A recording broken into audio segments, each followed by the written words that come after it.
बेटा हमारा चैप्टर चल रहा था ठोस अवस्था, और ठोस अवस्था में मैं आप लोगों को क्रिस्टलीय ठोसों के वर्गीकरण को बता रहा था।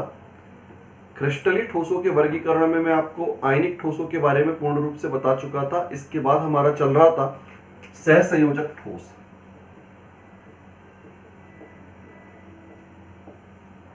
तो सहसंयोजक ठोस, या इसको हमने एक नाम और भी दिया था नेटवर्क ठोस, या हम इसको और नाम दे सकते हैं परमाणुवीय ठोस। तो ये हमारा कल टॉपिक इनकम्प्लीट रह गया था, थोड़ा सा कुछ समय की सीमाओं के कारण से। अब इसमें एक बार हम इसको दोबारा से एक बार रिवाइज भी कर लेंगे इसी बहाने। देखिए सबसे पहले चीज आती है इसमें सहसंयोजक ठोस जो होता है, इसमें अवयवी कणों के रूप में अधातु परमाणु होते हैं। अवयवी कण अधातु परमाणु, इस प्रकार के ठोसों में अवयवी कणों के रूप में अधातु परमाणु होते हैं, और परमाणु परस्पर प्रबल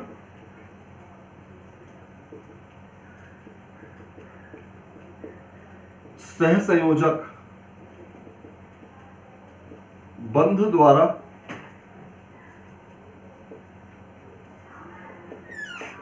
जुड़े होते हैं।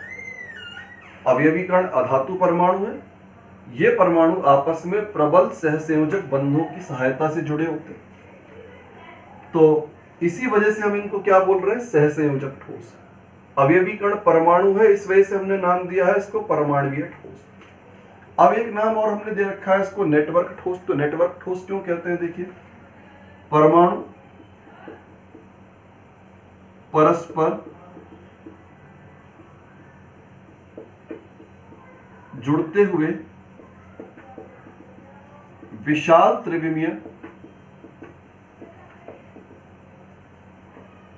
संरचना बनाते हैं। इसी कारण से हम इनको कह सकते हैं नेटवर्क ठोस। मतलब एक परमाणु से दूसरा परमाणु, दूसरे परमाणु से तीसरा परमाणु, तीसरे से चौथा, लगातार परमाणु से परमाणु जुड़ता चला जाता है। और जब परमाणु के साथ दूसरा परमाणु लगातार जुड़ेगा, एक के साथ एक जुड़ता चला जाएगा, मतलब एक नेटवर्क तैयार हो जाता है। और जब परमाणुओं का नेटवर्क तैयार हो जाता है तो इसके कारण से हम इनको जो है नाम दे सकते हैं यहाँ पर नेटवर्क ठोस। तो ये तो इनके नामों का स्पष्टीकरण हो गया कि अवयवी कण परमाणु है इसलिए परमाणु ठोस। परमाणु आपस में सहसंयोजक बंधों के द्वारा जुड़ रहे हैं इसलिए इनको सहसंयोजक ठोस। परमाणु से परमाणु जुड़ते हुए विशाल त्रिविमीय संरचनाओं का निर्माण करता है, इसके कारण से हमने इनको नाम दिया नेटवर्क ठोस। अब बात ये आती है कि भाई इनमें जो बंध है वो कैसा है, प्रबल सहसंयोजक बंध। जब बंध प्रबल सहसंयोजक बंध होते हैं, इनके बंध प्रबल सहसंयोजक होने के कारण से इनमें गलनांक, क्वथनांक एवं कठोरता उच्च होती है। गलनांक उच्च, क्वथनांक उच्च और कठोरता भी उच्च होगी। फिर ये जितने भी ठोस पदार्थ होते हैं, ये सभी ठोस पदार्थ विद्युत धारा के कुचालक होते हैं। अच्छा, यहां पर एक अपवाद आता है इसमें, कठोरता में, कठोरता का एक अपवाद होता है ग्रेफाइट। ग्रेफाइट जो है कठोरता का अपवाद है। आप लोगों ने इसके बारे में, इसकी संरचना के बारे में 11th क्लास में पी ब्लॉक वाले अध्याय में इसका अध्ययन किया था संरचना का। तो ग्रेफाइट की संरचना में आपने पढ़ा था कि ग्रेफाइट की संरचना परतीय संरचना होती है, और इस परतीय संरचना में ग्रेफाइट की जो परतें होती हैं उनके मध्य में पाया जाता है दुर्बल वान डेर वाल आकर्षण बल। ग्रेफाइट की संरचना में आप लोगों ने पढ़ा हुआ है कि ग्रेफाइट में परतीय संरचना है और इसकी परतों के मध्य में दुर्बल प्रकृति के वान डेर वाल आकर्षण बल उपस्थित होते हैं, और दुर्बल वान डेर वाल आकर्षण बलों के प्रभाव से ग्रेफाइट जो होता है वो अत्यधिक मुलायम पदार्थ होता है और चिकना पदार्थ होता है। ग्रेफाइट में मुलायम और चिकना होने का कारण होता है इसकी परतीय संरचना, और परतों के मध्य में पाया जाने वाला दुर्बल वंडरवाल आकर्षण का बल। अब बेटा जितने भी ये ठोस पदार्थ हैं, ये सभी ठोस पदार्थ आपके विद्युत के कुचालक होते हैं। ये पदार्थ विद्युत के कुचालक। अभी कुचालक क्यों है भाई? आयन तो इसमें मौजूद होता ही नहीं, अवयवी कणों के रूप में परमाणु है, आयन तो बनता ही नहीं है इसमें, और ना ही इनमें मुक्त इलेक्ट्रॉन पाए जाते हैं। ना तो आयन है और ना ही मुक्त इलेक्ट्रॉन है। इसके कारण से ना तो ये ठोस अवस्था में चालकता प्रदर्शित करते हैं, ना तो ये ठोस अवस्था में चालकता को प्रदर्शित करते हैं, और ना ही ये विलयन ना ही जो है ये गलित अवस्था में चालकता को प्रदर्शित करेंगे। पिघला दिया जाए तब भी कुचालक रहेंगे, और ठोस अवस्था है तब भी ये कुचालक ही रहते हैं। लेकिन इसमें भी यहां पर एक अपवाद आपका आता है, इस बिंदु में भी अपवाद आपका वही ग्रेफाइट होता है। ग्रेफाइट की संरचना में प्रत्येक कार्बन परमाणु के पास एक मुक्त इलेक्ट्रॉन पाया जाता है। ग्रेफाइट की संरचना में प्रत्येक कार्बन परमाणु के पास में एक मुक्त इलेक्ट्रॉन होता है, और ये जो मुक्त इलेक्ट्रॉन है, यह मुक्त इलेक्ट्रॉन आपका संरचना में किसी भी दिशा में आसानी से गति कर सकता है, मुक्त रूप से जो है संरचना में विचरण कर सकता है। तो मुक्त इलेक्ट्रॉन की उपस्थिति ग्रेफाइट को चालकता का गुणधर्म प्रदान करने का कार्य करती है। तो ग्रेफाइट जो है इन ठोसों का एक उदाहरण है, लेकिन ग्रेफाइट जो है दो स्थानों पर अपवाद प्रदर्शित कर रहा है। कठोरता में भी अपवाद होता है और चालकता में भी अपवाद होता है। एक बात और, जितने भी क्रिस्टलीय, जितने भी सहसंयोजक ठोस होते हैं, ये भी आपके भंगुरता को प्रदर्शित करते हैं। सहसंयोजक ठोस पदार्थ जो है, इनमें भी भंगुरता का गुणधर्म पाया जाता है। अब बेटा इनकी भंगुरता क्यों होती है? आयनिक ठोसों में तो हमने भंगुरता को समझाया था कि आयनिक ठोसों में जैसे ही पदार्थ पर बल लगता है, बल के प्रभाव से आयन खिसक जाते हैं और समान आवेशित आयन एक दूसरे के समीप आ जाते हैं, और जब समान आवेशित आयन एक दूसरे के निकट आएंगे तो उस स्थिति में प्रतिकर्षण बल का मान बढ़ जाएगा, और प्रतिकर्षण बल के कारण से पदार्थ टूट जाता है। ये बात मैंने बताई थी आयनिक ठोसों में। लेकिन यहां पर जो हमारा सहसंयोजक ठोस है, सहसंयोजक ठोसों में आयन वाला तो कोई मैटर है ही नहीं, आयन तो होता ही नहीं है इनमें। जब आयन नहीं होता तो फिर भंगुरता किस कारण से होती है? देखिए यहां हम भंगुरता की व्याख्या करते हैं सहसंयोजक बंध की दिशात्मक प्रकृति के द्वारा। भंगुरता की व्याख्या की जाएगी सहसंयोजक बंध की दिशात्मक प्रकृति। बेटा आप लोगों ने पढ़ा हुआ है कि सहसंयोजक बंध जो बनता है वो परमाणुविक कक्षकों के मध्य अतिव्यापन से बनता है। सहसंयोजक बंध का निर्माण जो होता है वो अतिव्यापन की क्रिया से होता है। परमाणुविक कक्षकों में अतिव्यापन होता है, अतिव्यापन के माध्यम से सहसंयोजक बंध का निर्माण होता है। फिर आपने अतिव्यापन के दो प्रकार पढ़े हुए हैं। एक तो प्रकार आपने पढ़ा हुआ है अक्षीय अतिव्यापन, और एक अतिव्यापन आपने पढ़ा हुआ है समपार्श्विक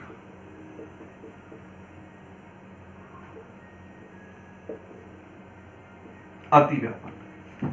अक्षीय अतिव्यापन और समपार्श्विक अतिव्यापन।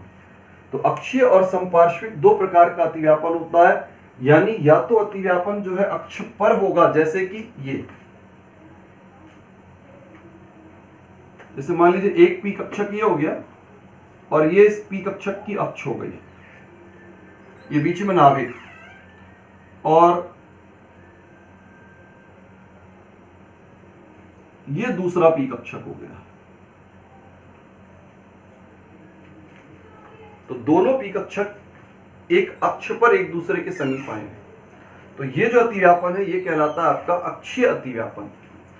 और अगर स्थिति इस प्रकार से हो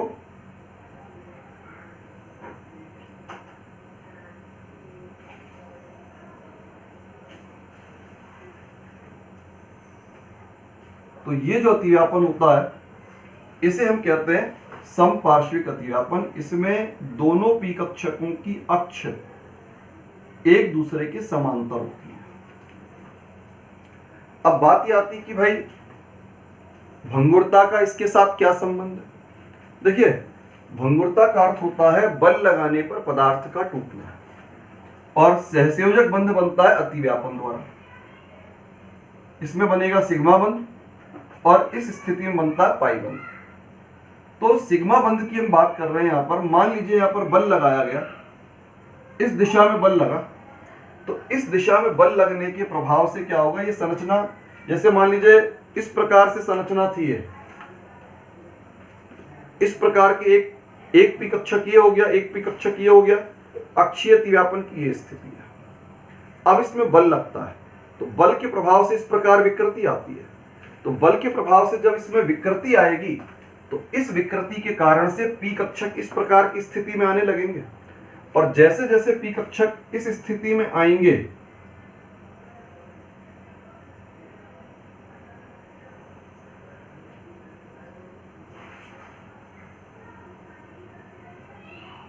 जब पी कक्षक इस स्थिति में आते हैं, तो इस स्थिति में इनके नाभिक जो होंगे वो एक दूसरे के समीप आने लगेंगे। ये जो आप अवस्था देख रहे हैं, इस अवस्था में नाभिक और नाभिक के मध्य की दूरियां अधिकतम होती हैं। अधिकतम दूरी मतलब न्यूनतम प्रतिकर्षण, और न्यूनतम प्रतिकर्षण का मतलब अधिकतम स्थायित्व। लेकिन जब ये विकृति आएगी इसमें बल के प्रभाव से, तो विकृति के कारण से क्या होगा, नाभिक जो है निकट आने लग जाएंगे, और जैसे जैसे नाभिक निकट आएंगे प्रतिकर्षण बढ़ेगा, और प्रतिकर्षण बढ़ने के कारण से संरचना टूट जाएगी। तो सहसंयोजक बंध का दिशात्मक स्वभाव क्यों कह रहे हैं, क्योंकि बंध निश्चित दिशाओं से ही बनता है। एक तो अक्षीय अतिव्यापन द्वारा, अक्ष से, और दूसरा अक्षों के समांतर। इसके अलावा कोई तीसरी दिशा नहीं होती जहां से बंध का निर्माण हो सके। तो यहां पर जैसे बल लगेगा, तो बल के प्रभाव से संरचना में विकृति होगी, और विकृति के द्वारा नाभिक समीप आएंगे, और जब नाभिक समीप आते हैं तो प्रतिकर्षण की मात्रा में वृद्धि होती है, और प्रतिकर्षण की मात्रा के बढ़ जाने के कारण से संरचना जो होती है वो टूट जाती है। तो इस प्रकार हम यहाँ पर जो है इसमें भंगुरता की व्याख्या कर सकते हैं। हम बता सकते हैं कि जो है बंध जो है क्यों टूट जाता है। अब इसमें अगर हम इसके उदाहरणों को देखें, तो उदाहरणों में आपके सहसंयोजक ठोसों के उदाहरण में आपका हीरा, ग्रेफाइट, इन दोनों की संरचनाओं का अध्ययन कक्षा 11 में पी ब्लॉक वाले चैप्टर में आप लोगों ने विस्तार से किया हुआ है। फिर आपका सिलिका, बोरॉन नाइट्राइड आदि, ये सब जो है इसके अन्य उदाहरण होते हैं आपके सहसंयोजक पदार्थों के, सहसंयोजक ठोस पदार्थों। अब बेटा देखिए, इसके बाद में हमारा अगला टॉपिक आता है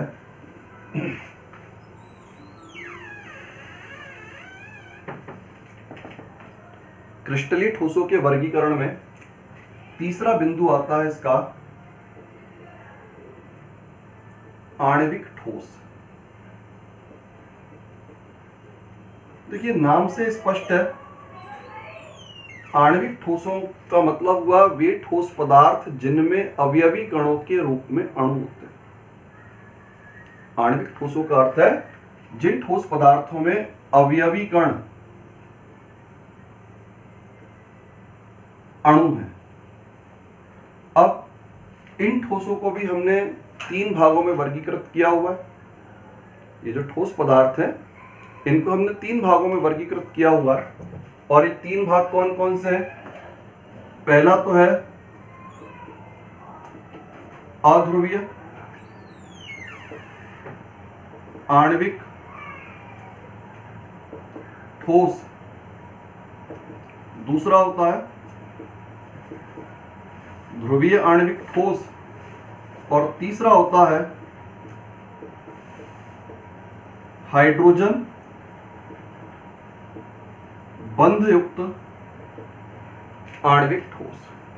तो इस तरह से हमने यहाँ पर अणुओं की प्रकृति के आधार पर आणविक ठोसों के 3 भाग बनाए, अध्रुवीय आणविक ठोस, ध्रुवीय आणविक ठोस, हाइड्रोजन बंध युक्त आणविक ठोस। अब हमारे सामने एक समस्या आती है कि ध्रुवीय अणु और अध्रुवीय अणु क्या होते हैं।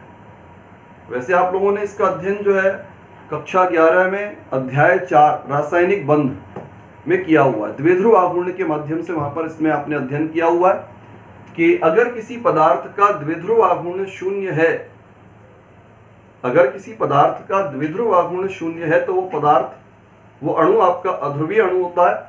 और अगर द्विध्रुव आघूर्ण का मान शून्य से अधिक है तो वो अणु आपका ध्रुवीय अणुओं की श्रेणी में आता है। तो द्विध्रुव आघूर्ण के माध्यम से हम यहां समझा सकते हैं कि कौन सा अणु ध्रुवीय होगा और कौन सा अणु अध्रुवीय होगा। तो मैं थोड़ा सा आपको जो है द्विध्रुव आघूर्ण के बारे में हल्का सा यहाँ पर जानकारी दे देता हूं। देखिए, द्विध्रुव आघूर्ण जो है इसे अपन व्यक्त करते हैं म्यू के माध्यम से।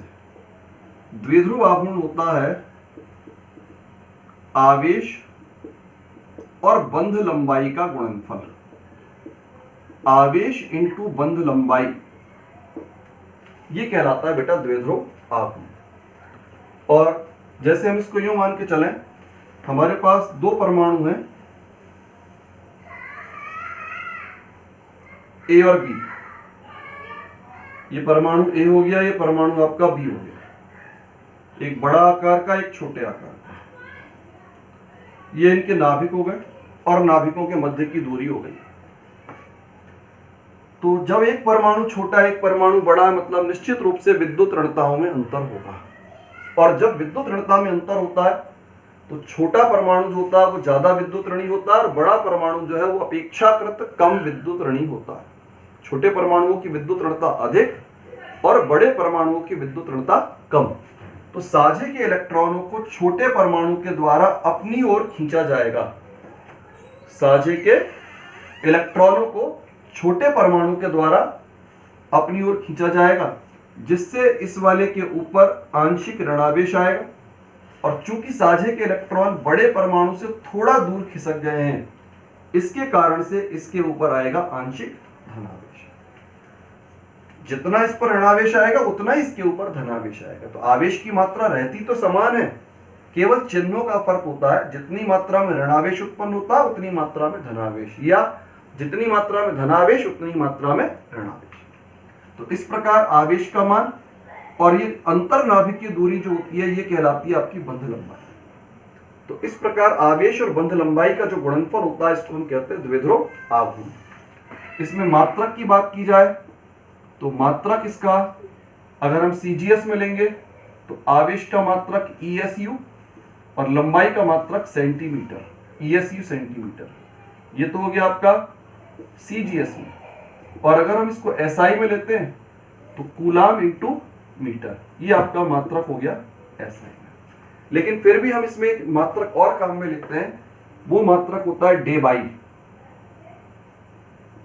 1 डेबाई। और डेबाई का सिंबल होता है, प्रतीक इसका कैपिटल D। एक वैज्ञानिक था पीटर डेबाई। उस पीटर डेबाई वैज्ञानिक के नाम के आधार पर मात्रक डेबाई रखा गया है। पीटर डेबाई वैज्ञानिक के द्वारा जो है द्विध्रुव आघूर्ण के बारे में आपको बताया गया था, तो इसके सम्मान में जो है इसे इसका मात्रक डेबाई रखा गया है। 1 डेबाई इज इक्वल होता है 10⁻⁻18 ESU सेंटीमीटर। तो ये मात्रक की बात है। अच्छा, एक सदिश राशि होती है, द्विध्रुव आघूर्ण सदिश राशि है। और सदिश राशि होने का अर्थ हुआ कि दिशा भी होगी। तो इसकी जो दिशा होती है सदैव प्लस से माइनस की ओर। इसको प्रदर्शित करने का तरीका होता है, प्लस वाले से माइनस वाले की ओर तीर का चिन्ह लगाया जाता है। ये आंशिक धनावेशित, आंशिक ऋणावेशित, प्लस से माइनस की ओर तीर का चिन्ह लगाया जाए और तीर के चिन्ह को पीछे से थोड़ा काट दिया जाता है। ये इसकी दिशा को प्रदर्शित करने का तरीका। अब इससे हमें कैसे मालूम पड़ता है ध्रुवीय और अध्रुवीय अणु? अगर म्यू का मान 0 है तो निश्चित रूप से अणु हो जाएगा अध्रुवीय। और अगर म्यू का मान 0 से अधिक है तो अणु होगा ध्रुवीय। म्यू बराबर 0 अध्रुवीय अणु और म्यू ग्रेटर देन 0 ध्रुवीय अणु। अब जब इसमें म्यू बराबर 0 है, अध्रुवीय है, तो अब इसमें हम इसके जैसे उदाहरण लें, हमने एक उदाहरण लिया H2 Cl2 Br2 I2, जहां पर अणु समान परमाणुओं से मिलकर बना रहेगा वहां विद्युत ऋणताएं भी समान होंगी। अगर दोनों परमाणु समान है तो विद्युत ऋणता समान, और विद्युत ऋणता समान होगी तो आवेश का मान 0 हो जाएगा।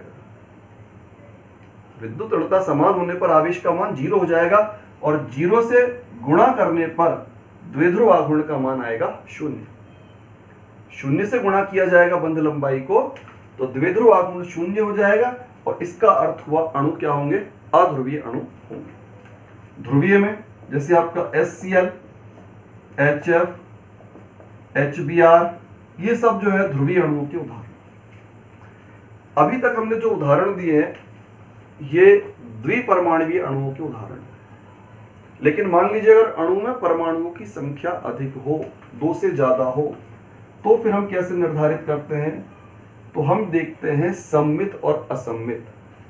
जितने भी सममित अणु होते हैं वो सब अध्रुवीय होते हैं, और असममित जो होते हैं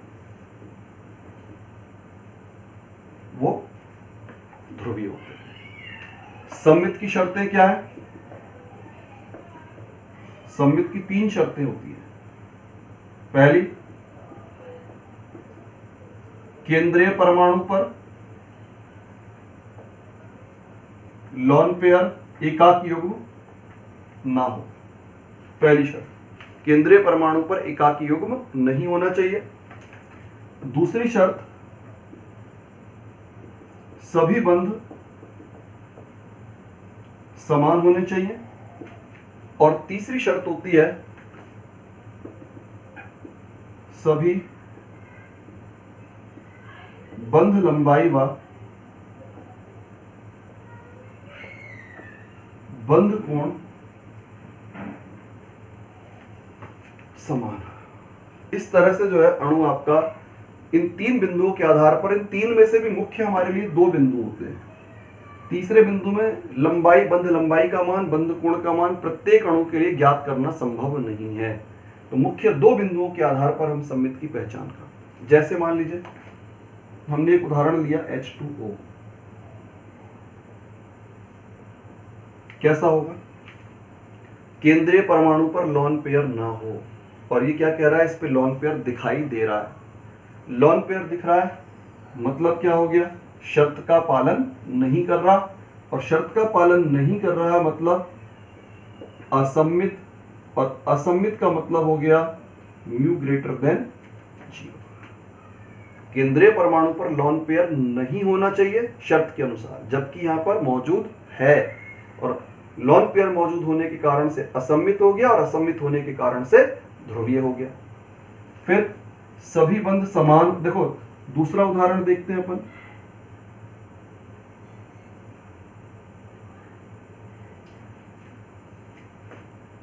कार्बन टेट्राक्लोराइड, केंद्रीय परमाणु कार्बन, कार्बन की संयोजकता 4 होती है। 4 बंध बनाने के बाद कार्बन पर कोई लॉन पेयर नहीं होता, तो केंद्रीय परमाणु पर लॉन पेयर नहीं है, सभी बंध समान भी है। जब सभी बंध समान है तो ये सममित होगा, और सममित होगा मतलब म्यू बराबर 0। एक और उदाहरण देखें, CO2 कार्बन डाइऑक्साइड, केंद्रीय परमाणु कार्बन, कोई लॉन पेयर नहीं, बंध दोनों ओर समान है, इधर भी C डबल बॉन्ड O, इधर भी C डबल बॉन्ड O। समान बंध का मतलब जैसे C bond Cl, C bond Cl, C bond Cl, C bond Cl, सभी बंध समान होने चाहिए। तो इसका अर्थ ये हुआ सममित, और सममित का अर्थ हुआ म्यू इज इक्वल 0। तो इस तरह से हम जो है द्विध्रुव आघूर्ण की सहायता से ये बता सकते हैं कि कोई अणु ध्रुवीय होगा या अध्रुवीय होगा। फिर हम उसके बाद आगे का वर्गीकरण का अध्ययन अगले वीडियो में इसमें करेंगे।